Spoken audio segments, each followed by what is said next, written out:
السلام علیکم ناظرین، آپ دیکھ رہے ہیں پروگرام کاشف عباسی کے ساتھ۔ مسلم لیگ نون ملک کو دیوالیہ ہونے سے بچانے کے مشن پر نکلی تھی۔ آپ کو یاد ہوگا پچھلے 2 سال میں ہم بار بار یہ سنتے رہے کہ ہم ملک بچانے آئے ہیں، لیکن حسن نواز شریف برطانیہ میں خود ہی دیوالیہ ہو گئے۔ یہ بار بار ہم نے مسلم لیگ نون کے لیڈروں کے منہ سے سنا، جو انہوں نے کہا کہ پولیٹیکل کیپٹل ہم نے ضائع کیا، کیپٹل ہم کا نقصان ہوا ہمیں حکومت لے کر 2022 میں۔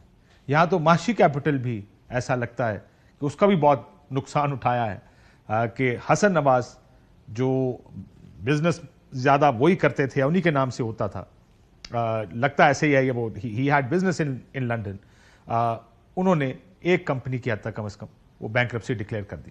برطانوی ہائی کورٹ کے مطابق ایون فیلڈ کے رہائشی حسن نواز دیوالیہ ہو گئے۔ ایون فیلڈ وہی لنڈن فلیٹس ہیں جن کی منی ٹریل نہ دینے پر میاں صاحب کو سزا دی گئی تھی۔ یہ پینما کا کیس تھا، وہ آیا اس لیے تھا کہ یہ فلیٹ سامنے آئے تھے اور پوچھا یہ گیا تھا کہ یہ فلیٹ کس کی ملکیت ہے۔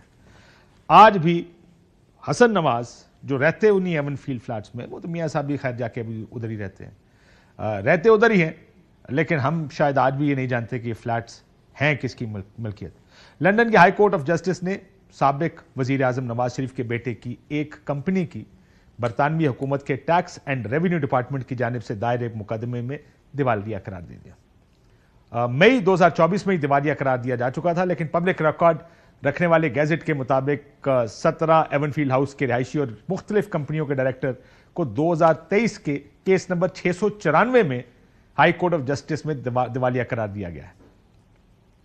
اب اس کا فائدہ کیا ہے؟ بی بی سی کی سٹوری کے مطابق یہ اس وقت دیوالیہ قرار دیا جاتا ہے جب آپ قرض ادا کرنے کے متحمل نہیں ہو سکتے، یعنی وہ آپ جو قرض انہوں نے لیے ہوئے ہیں وہ واپس نہیں کر سکتے۔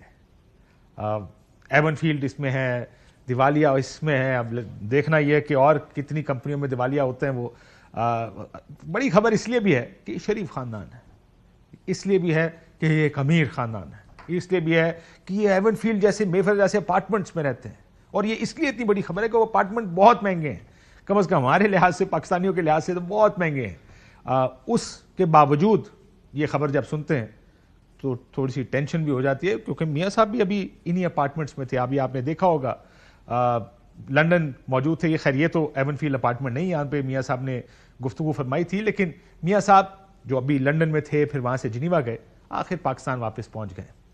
لنڈن میں میڈیا سے گفتگو کی، مجھے کچھ باتیں سن کے بڑی حیرانگی ہوئی میاں صاحب کی۔ سوچا کہ وہ آخر کہنا کیا چاہتے ہیں۔ میاں صاحب نے کہا کہ میں کوئی ایسی بات نہیں کرنا چاہتا جس سے ملک میں عدم استحکام ہو۔ مسئلہ استحکام یا عدم استحکام کا نہیں۔ میاں صاحب خاموش اس لیے ہیں کیونکہ خاموش رہنا ان کی مجبوری ہے۔ کیسے کہیں گے کہ اس ملک میں جمہوریت نام کی ہے، الیکشن جعلی ہوئے، فارم 47 سے بنی حکومت ہے، جب وہ آپ کے اپنے وزراء نظام کو ہائیبریڈ کہیں اور اینڈ اٹ لکس اوکے، تو پریشانی زیادہ بڑھ جایا کرتی ہے۔ میاں صاحب کیسے مان لیں کہ جس 26ویں آئینی ترمیم کو وہ خوشائند کہہ رہے ہیں، وہ اس لیے خوشائند ہے کیونکہ اس نے بڑے سالوں کی کوشش کے بعد آزاد عدلیہ کو دفن کر دیا ہے، اور یہ سب اس لیے تاکہ حکومت چل سکے۔ نہ کوئی عدالت، نہ کوئی دوسرا نظام، کوئی اس حکومت کو چلے، حالانکہ ایک چیکس اینڈ بیلنسز کا نظام ہے۔ حکومتی جج ہوں گے، حکومتی چنے ہوئے جج ہوں گے، اور وہی فیصلے کریں گے آئینی معاملات کے۔ جو جج ناپسند ہوگا وہ سول جج ہی سمجھے، آخر میں قتل اور ڈکیتی کے مقدمات سننے تک اس کو محدود کر دیا جائے گا۔ بہرحال جیسے میں نے کہا، لنڈن کی گفتگو کے دوران جمہوریت کی تباہی کی ذمہ داری میاں نواز شریف صاحب نے عمران خان صاحب پر ڈال دی۔ تو عدلیہ کے ساتھ اس زمانے کے ججز کا ساز باز کر کے تو ایک وزیر اعظم کو ڈسکوالیفائی کرایا، وہ ڈیموکریسی کو خراب کرنے والے عمران خان ہیں۔ انہوں نے کیا کچھ نہیں کیا، باجوہ کے ساتھ مل کر ہمارے خلاف کیا کچھ نہیں کیا۔ اس وقت D G I S I تھے جنرل فیض، ان کے ساتھ مل کر کیا کچھ نہیں کیا ہمارے خلاف۔ اور ٹھیک کہتے ہیں، بہت کچھ کیا، لیکن کیا جمہوریت کی تباہی کی ذمہ داری صرف عمران خان صاحب پر آتی ہے؟ اپنے کیے کا جواب تو عمران خان صاحب کو بھی دینا چاہیے۔ اپنی ڈیلیں، ہائیبریڈ نظام کے تجربے، مخالفین کو جیلوں میں ڈالنا، میڈیا پر پابندیاں، یہ سب خرابیاں انہوں نے شروع کی۔ وہ جو ہائیبریڈ نظام ہے اس کی وجہ سے جو ادھر ٹیسٹ ہونا شروع ہوا، انتخابی دھاندلیوں سے لے کر لوگوں کو پارٹی سے نکلوانا، ساؤتھ پنجاب محاذ اور کس طرح یہ حکومتیں بنائی گئیں، اس سب کی ذمہ داری اور بینیفیشری خان صاحب آتی ہے۔ اس ملک کی بدقسمتی یہ ہے کہ جس فسطائیت کو وہاں سے شروع کیا گیا وہ وہاں ختم نہیں ہوئی، بلکہ فسطائیت یعنی فیشزم پرو میکس بن کر یا 2.0 بن کر گزشتہ 2 سالوں سے رائج ہے۔ میاں صاحب کے مطابق عمران خان صاحب فسطائیت کے ذمہ دار ہیں، آغاز انہوں نے ضرور کیا ہو، لیکن موجودہ حکومت نے اس کے نئے ریکارڈ قائم کیے ہیں۔ ہائیبرڈ نظام کی بینیفیشری جہاں حکومت وقت بنی ہے، وہیں جمہوری نظام اس کی سب سے بڑی کیجولٹی بنا ہے۔ حکومتیں بنانے اور گرانے کے منصوبے نے ہمیشہ جمہوریت، آئین اور انسانی حقوق کا قتل کیا۔ وہ پاکستان میں خیر چلتا بھی رہتا ہے، اور میاں صاحب اکثر شعر و شاعری میں بہت سارا کچھ کہنا چاہتے ہیں۔ ایک اور شعر انہوں نے پڑھنے کی کوشش کی، آدھا بھول سے گئے۔ کیا شعر تھا ذرا سنیے۔ غالب ہمیں نہ چھیڑ کہ پھر جوش اشک سے بیٹھے ہیں تہیہ طوفان کیے ہوئے، بیٹھے ہم تہیہ طوفان کیے ہوئے، بیٹھے ہیں ہم تہیہ طوفان کیے ہوئے، ہم سے کیا پوچھتے ہیں یار؟ پوچھتے اس لیے میاں صاحب کیونکہ آپ کے پاس بھی بہت سے راز ہیں، وہ بہت سے راز آپ نے بھی بتانے ہیں۔ ظاہر ہے یہ جو شعر میاں صاحب آدھا پڑھ کے آدھا بھول گئے، یہ ان کی یادداشت کی طرح ہی ہے، کیونکہ پچھلے 2 سال میں جو کچھ ہوا وہ سب کو میاں صاحب کو اس طرح یاد نہیں، جس طرح شعر بھولے اس طرح وہ بھی بھول سے گئے ہیں۔ کیا عمران خان جیل سے ڈیل کر کے میاں صاحب لندن گیا تھا؟ کیا وہ ڈیل کر کے پاکستان واپس آیا، مینار پاکستان پر کبوتر اڑائے، اپنے مخالف کو قید دلوائی، انتخابی نشان چھینا، الیکشن کیمپین تک نہیں کرنے دی، جلسے جلوس کرنے سے روکا، گھروں میں گھس کر جو توڑ پھوڑ کی گئی، انٹرنیٹ بند، موبائل سروس بند، ایسا لگتا تھا کہ اس ملک میں کچھ نہیں چل رہا۔ پھر الیکشن ہوا، فارم 47 کا ایک چمتکار دیکھا سب نے۔ اس کے بعد جب کوئی احتجاج کی کوشش کرتا تھا تو آپ تو اب آج اور اس وقت بھی احتجاج بھی کسی کو نہیں کرنے دیتے۔ وہ جملہ یاد ہے، میں سناتا ہوں اکثر کہ انقلاب آنا تھا، آگے رہنا تھا۔ یہ ہے وہ جمہوریت یا جمہوری نظام کی جو ڈیگریڈیشن اس ملک میں ہوئی ہے، یہ ہمارا اصل مسئلہ ہے میاں صاحب۔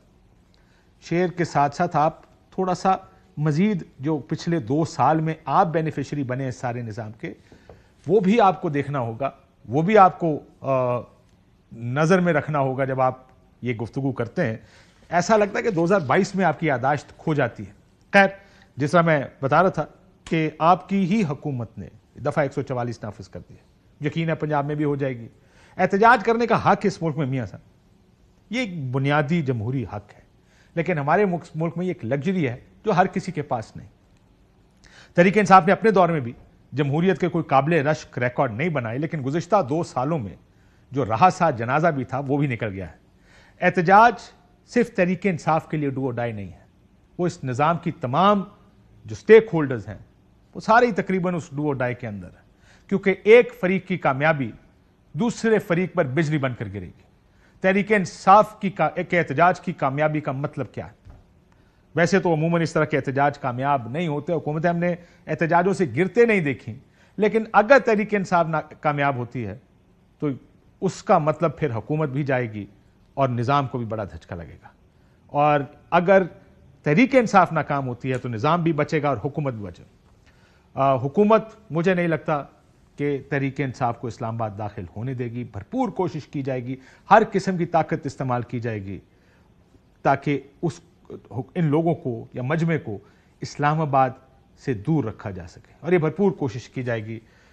لیکن تحریک انصاف کی شاید ایسا لگتا ہے کہ کوشش یہ ہوگی کہ اس احتجاج کا دائرہ اختیار پورے پاکستان میں پھیلا دیا جائے۔ کامیاب کون ہوگا، کون ناکام ہوگا، اس کا فیصلہ تو وقت ہی کرے گا۔ ایک کیٹ اینڈ ماؤس گیم ہے جس کا آغاز اب ہونے والا ہے۔ اب حکومت گرفتاریاں کرے گی، اپوزیشن چھپے گی بھی، اور اپنے آپ کو آرگنائز کرنے کی بھی کوشش کرے گی۔ ہمارے ساتھ سلمان اکرم راجہ صاحب ہے، دیکھتے ہیں کہ کیا اسٹریٹجی ان کے دماغ میں۔ السلام علیکم سلمان اکرم راجہ صاحب۔ جی السلام علیکم۔ راجہ صاحب یہ بتائیے گا، اب آ گئی 14 تاریخ، تقریباً قریب ہی آ گئی ہے۔ ایک تو ایسا لگتا ہے too much is riding on this one date for you. اس ایک تاریخ پر یعنی 24 نومبر بہت کچھ اس پر ڈیپینڈ کر رہا ہے۔ تحریک انصاف کا، عمران خان صاحب کا سیاسی مستقبل، شاید سال 2 سال کی اگلی سیاست بھی یہ بتائیے گا کہ سب سے بڑا مسئلہ کیا نظر آ رہا ہے آپ کو کہ 24 what will be the biggest problem for you؟ نہیں دیکھیں، آپ کیوں کہتے ہیں کہ to much is riding on دس؟ میرا نہیں خیال. ہم بالکل سمجھتے ہیں کہ this is the moment when things should happen. ہم خاموش نہیں رہ سکتے. اس ملک میں بربریت، قانون اور آئین پر حملہ اس نہج پہ پہنچ گئے ہیں کہ آواز بلند کرنا ضروری ہے. پاکستان کے لوگوں کو باہر نکلنا ہوگا اور کوئی راستہ نہیں ہے. عدالتیں بند کر دی گئی ہیں. ہمارے الیکشن کے معاملات، جو الیکشن کا فراڈ ہوا وہ اٹھا کے ریٹائرڈ ججوں کو دے دیے گئے ہیں. جب الیکشن ہوا تو ہائی کورٹ کے ججوں نے ان کو سننا تھا. آپ نے آئین تبدیل کر دیا اپنی مرضی کے. آپ آئینی بینچ اب بنا رہے ہیں. تو نہ الیکشن کوئی راستہ رہا کیونکہ وہ تو آپ نے بدل دینے ہیں رزلٹ، نہ عدالتیں کوئی راستہ رہیں. تو اب کیا راستہ ہے ہمارے پاس اس کے سوا کہ ہم سڑکوں پہ آئیں اور آتے رہیں؟ دیکھیں، ہم بالکل آئیں گے، لیکن یہ ایک انتہا بھی ہے اور میں کہتا ہوں آغاز بھی ہے. سر لیکن میں بالکل ادھر سے چلتا ہوں. جب آپ نے کہا نا کہ Y to much is riding on دس، عموماً جب آپ اس طرح کے بیانیے سے شروع کریں کہ یہ ڈو اور ڈائی ہے، یہ حتمی ہے، اس ایک دن سب کچھ ہوگا، تحریک انصاف اپنا مقصد سیاسی حاصل کرے گی، سب باہر نکلیں، جب آپ یہ سب کہتے ہیں اس کا مطلب کہ اگر یہ ناکام ہو گیا تو پھر ہم نے ماضی میں عموماً دیکھا کہ چند مہینے یا سال تک بھی سیاسی جماعتیں اس طرح کی سیاسی ناکامی سے ریکور نہیں کر سکتی. جب آپ کہتے ہیں کہ ہم نے اپنے مقاصد یہاں حاصل کرنے، مثال دے دیتا ہوں، 2014 کا دھرنا تھا، بڑا کامیاب دھرنا انیشلی وہ تھا جب عمران خان صاحب اور لوگ آتے تھے ان کے دھرنے سننے کے لیے. پھر عمران خان صاحب جب کال دیتے جلسے کی تو کئی دفعہ 4000 لوگ نہیں 3000 آیا کرتے تھے کیونکہ ایگزاسٹن آ گئی تھی. اور سم ٹائمز دس ہیپنس. اسی وجہ سے کہہ رہا ہوں کہ to much is riding on دس. نہیں، میرا نہیں خیال ایسی یہ صورتحال ہے. دیکھیں، لوگ سمجھتے ہیں کہ اس وقت ملک جو ہے مکمل طور پہ لاقانونیت اور بربریت کی گرفت میں ہے. اس دن ہم دیکھیں گے. ایک آئینی حق ہے لوگوں کا کہ وہ باہر نکلیں، منظم طریقے سے، پرامن طریقے سے اپنے احتجاج کو ریکارڈ کرائیں، سڑک پر چلیں. لیکن اگر اس دن بربریت کی گئی، مار پیٹ کی گئی، بے دریغ لوگوں کو گرفتار کیا گیا تو یہ بھی ایک واقعہ ہوگا جو لوگوں کے سامنے ہوگا، ان کے ذہن پر نقوش چھوڑے گا.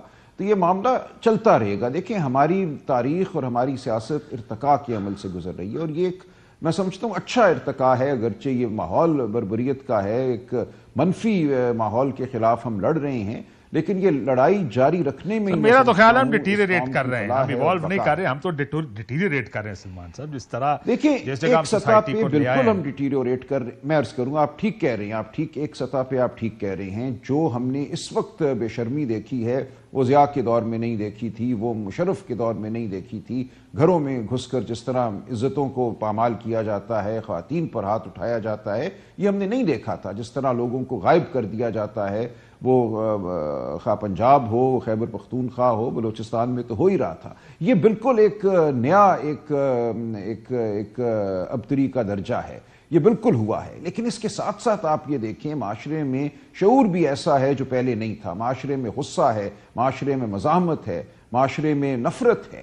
تو یہ تمام چیزیں جو ہیں ایک نئے معاشرے کی بنیاد رکھتی ہیں. اور معاشرہ اینٹی اسٹیبلشمنٹ بھی ہو گیا ویسے پچھلے کچھ عرصے میں، اور بڑا اگر ووٹنگ پیٹرنز دیکھیں تو بہت زیادہ اینٹی اسٹیبلشمنٹ ہو گیا جو پہلے شاید نہیں ہوا کرتا تھا. لیکن کریک ڈاؤنز تو لازمی ہوں گے. اچھی بات ہے. دیکھیں، میں یہ کہہ رہا ہوں کہ ٹھیک ہوا کہ جمہوریت کی طرف لوگ گئے ہیں، پولیٹیکل لوگوں کو ووٹ ڈالنا چاہتے ہیں.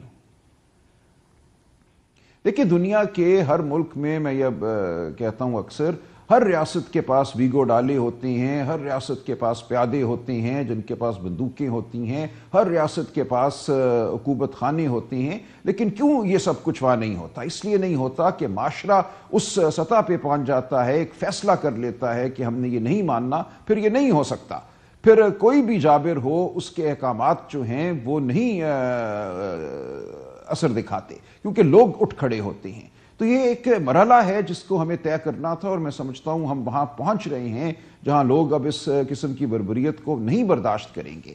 شاید کچھ دن اور یہ معاملہ چلے، رات تاریک رہے، لیکن مجھے اس کے آخر میں ایک سحر نظر آتی ہے. You see light at the end of the tunnel. آپ کب اٹھائے جا رہے ہیں؟ سیکرٹری جنرل آپ کو تو نہیں چھوڑیں گے؟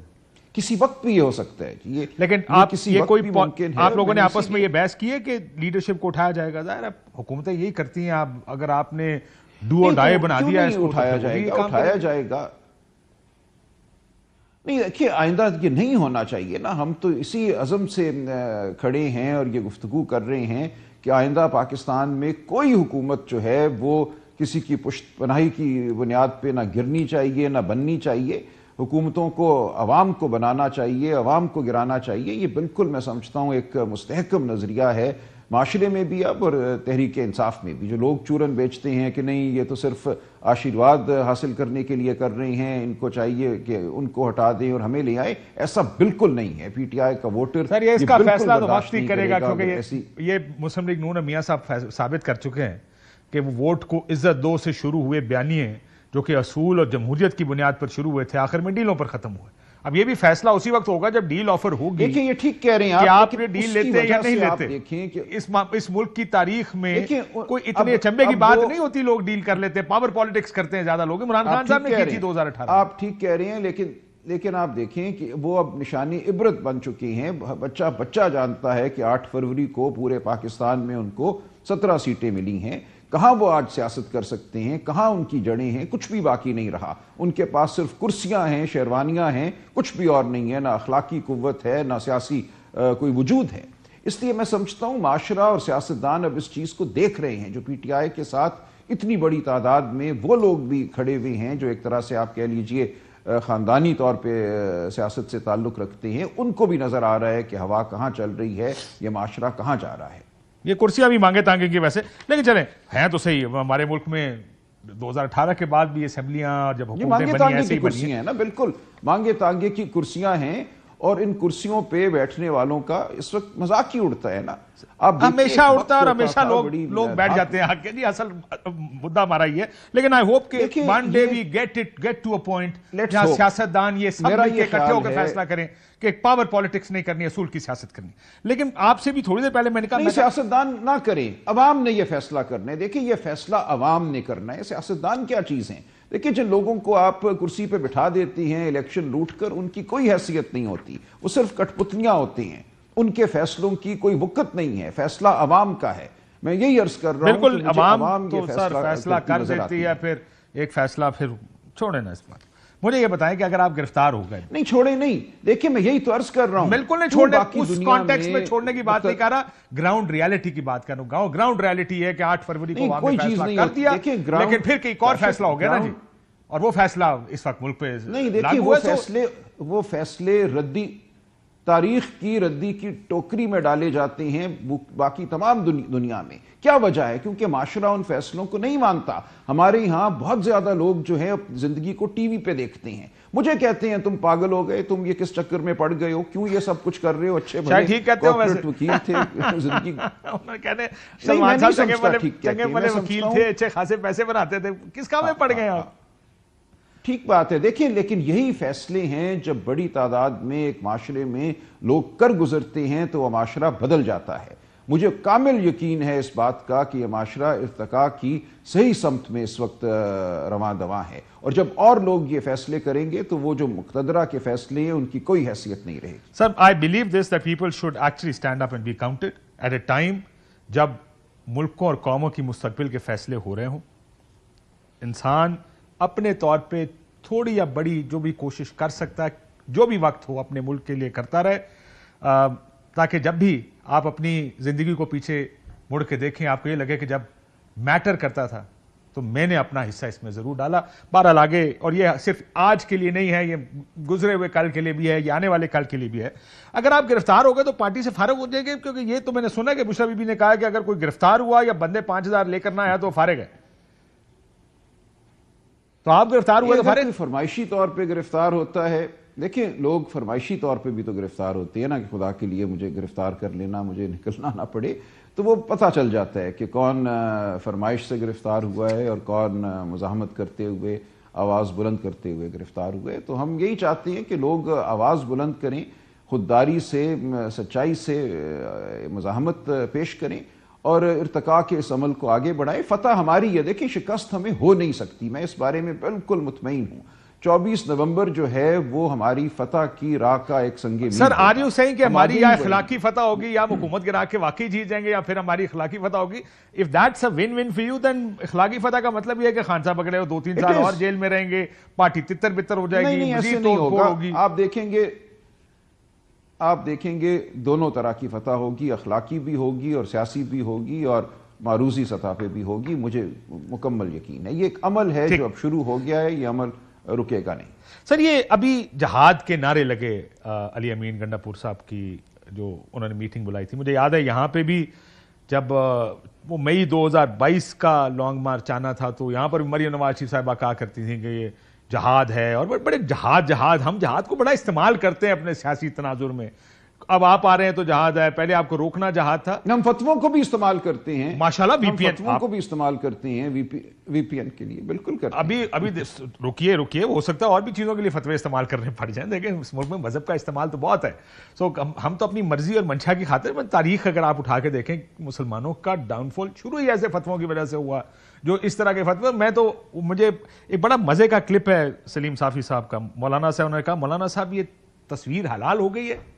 انہوں نے کہا یہ تصویر حرام ہے, لیکن کیا فون پہ لی گئی تصویر حلال ہے یا حرام, اس پر علماء کا اختلاف ہے اور لوگ یعنی ان کے جو اسٹوڈنٹ ہیں وہ اسی اختلاف کا فائدہ اٹھاتے ہیں. کتنی خوبصورتی سے انہوں نے اس سارے کو تناظر میں رکھ دیا. لیکن ہمارے یہاں پر یہی تو مسئلہ ہے, کبھی لاؤڈ سپیکر حرام, ٹی وی حرام.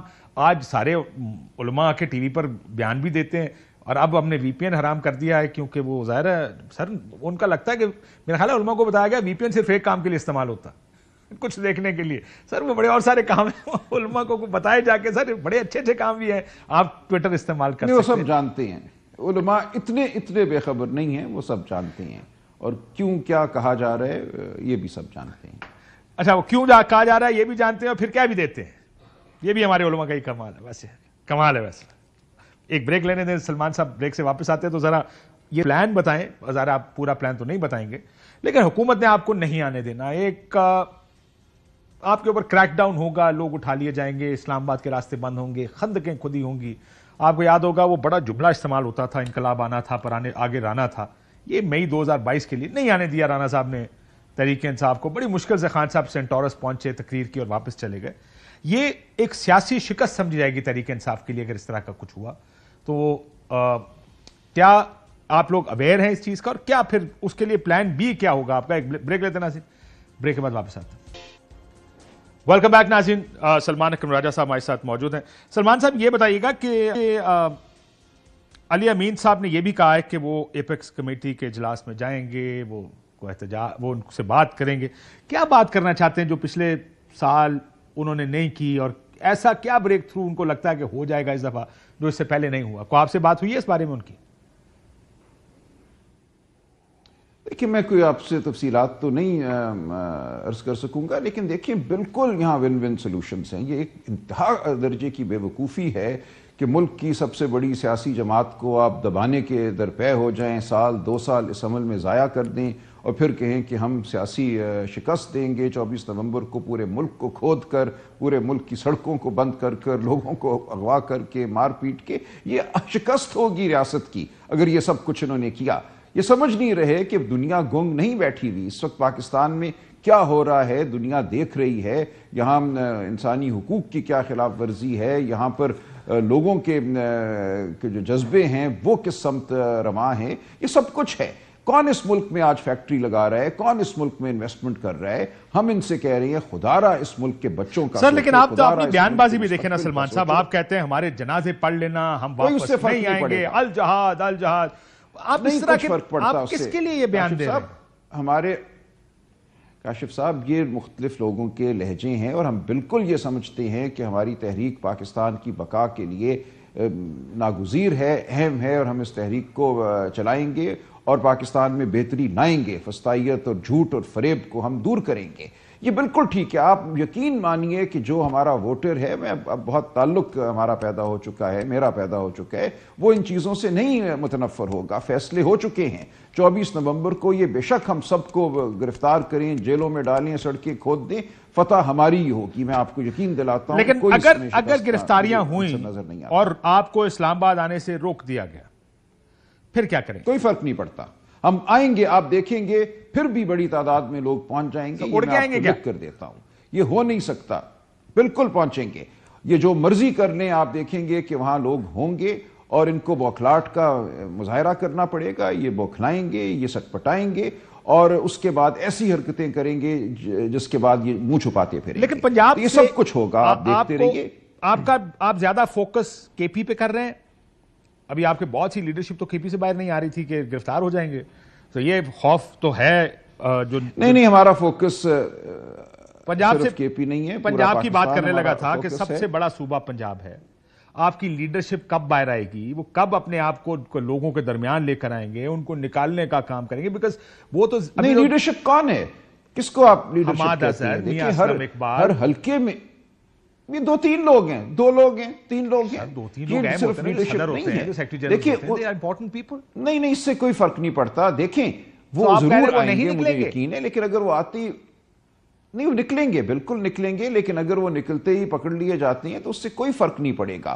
لیڈرشپ اب آپ, یہی تو خوبصورتی ہے اس وقت اس جماعت کی کہ ہر حلقے میں 20 لیڈر ہیں. تمام ایم این اے, ایم پی اے, ٹکٹ ہولڈرز, ضلعی سطح پہ آفس بیئررز, وہ سب لیڈر ہیں. بلکہ اس سے ہٹ کر ہر وہ بچہ, ہر وہ بچی جس نے 8 فروری کو ووٹ ڈالا تھا, وہ لیڈر ہیں. ان کا جوش جذبہ بالکل وہی لیڈرشپ ہے ہماری. تو اس لیے یہ شکست ہمیں ہو نہیں سکتی. اس دن جو بھی ہوگا پورے پاکستان میں ہوگا, اور میں سمجھتا ہوں کہ وہ ایک اہم واقعہ ہوگا ہماری شعوری تربیت کے لیے اور ہمارے سیاسی عمل کو آگے بڑھانے کے لیے. آپ جمع خاطر رکھیے, یہ کوئی شکست نہیں ہوگی. نہیں, شکست نہیں, میں اس کو شکست نہیں کہہ رہا. میں کہا اگر آپ نے لوگوں کو نکالنا ہے, ظاہر ہے لیڈرشپ بڑا کلیدی کردار ادا کرتی ہے. کوئی وجہ ہوتی ہے جس کی وجہ سے آپ کے پارٹی کے صدور ہوتے ہیں, سیکرٹری جنرلز ہوتے ہیں. پنجاب کی ایک لیڈرشپ ہوتی ہے, وہ تنظیم سازی کرتی ہے, لوگوں کو آرگنائز کرتی ہے. دیکھیے وہ سینکڑوں لوگ ہیں, صرف 1-2 لوگ جو کسی وجہ سے مشکل میں ہیں, وہ صرف لیڈرشپ نہیں ہے. یہ سینکڑوں لوگ ہیں جو ہیں اور جو باہر نکلیں گے. تو آپ کہہ رہے ہیں نکلیں. اپنے فوج کے علاوہ بہت معتبر لوگ ہیں. ٹھیک, سیاستدانوں سے بات چیت ہو سکتی ہے سلمان صاحب؟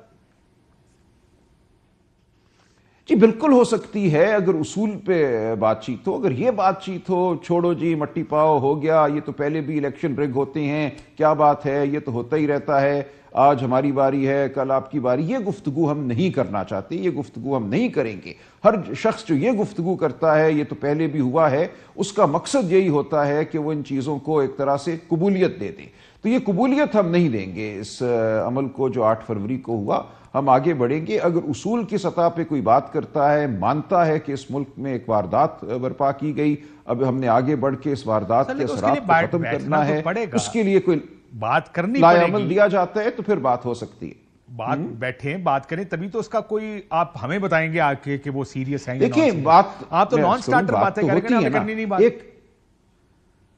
نہیں, ہم نے کب کہا نہیں کرنی. ہم یہ کہہ رہے ہیں بھئی ایک راستہ ہے, ایک جمہوری آئینی راستہ ہے, اس پہ پتھر رکھ کے ایک شخص بیٹھا ہوا ہے یا ایک قوت بیٹھی ہوئی ہے, اس کے ہاتھ میں خنجر ہے, تلوار ہے. آپ کہتے ہو اس سے بات نہ کرو, جو سائٹ پہ بیٹھے ہوئے بچے تالیاں بجا رہے ہیں ان سے بات کرو. ہم ان سے بھی کر لیں گے, لیکن ظاہر ہے انہوں نے اسی سے پوچھ کے ہم سے بات کرنی ہے. ہم اس سے براہ راست بھی بات کریں گے اور سائٹ پہ بیٹھے تالیاں بجاتے بچوں سے بھی بات کریں گے. یہ ہر بات ممکن ہے, لیکن اصل معاملہ یہ ہے کہ ہم نے فیصلہ کرنا ہے کہ اس ملک کو ہم نے کیسے چلانا ہے. کیا یہ طریقہ ہے اس ملک کو چلانے کا؟ کیا اس طرح فلاح ہوگی؟ اس طرح ہمارے جو نوجوان ہیں وہ اپنے ملک میں زندگی بسر کرنے کا عہد کریں گے, اپنا کیریئر یہاں بنانے کا عہد کریں گے, یا وہ بددل ہو کر تمام عمر بھاگنے کی خواہش میں گزاریں گے؟ یہ ہم نے بنیادی نوعیت بہت سے فیصلے تو ظاہر ہے اس ملک کو کرنا, یہ بات ٹھیک ہے. اس میں نظام حکومت کیسا ہوگا, میں پھر یہ کہہ رہا ہوں ٹیسٹ آپ کا ہوگا جب آپ کے سامنے کوئی ڈیل رکھی جائے گی کہ اس وقت آپ کیا کرتے ہیں. انتظامیہ سے کوئی اجازت لی ہے آپ نے, یا لیں گے کہ ہم نے اس جگہ پر جلسہ کرنا یا دھرنا کرنا؟ دیکھیں اجازت تو نہیں ہمیں دی جاتی نا, اور جہاں تک تعلق ہے مارچ کا, باہر نکلنے کا, اس کے لیے کوئی اجازت نہیں چاہیے. سڑکیں ہیں, کوئی بھی سڑکوں پہ باہر نکل سکتا ہے, چل سکتا ہے, اس کے لیے کوئی اجازت نہیں چاہیے. اس سے آگے ہم دیکھیں گے ہمیں کہاں روکا جاتا ہے. اگر روکا جاتا ہے تو وہ ایک شکل بن سکتی ہے, لیکن زیادہ تفصیلات میں نہیں جاؤں گا. آپ ابھی تک تو آپ نے کوئی جگہ نہیں بتائی کسی کو کہ آپ نے اکٹھے ہو کے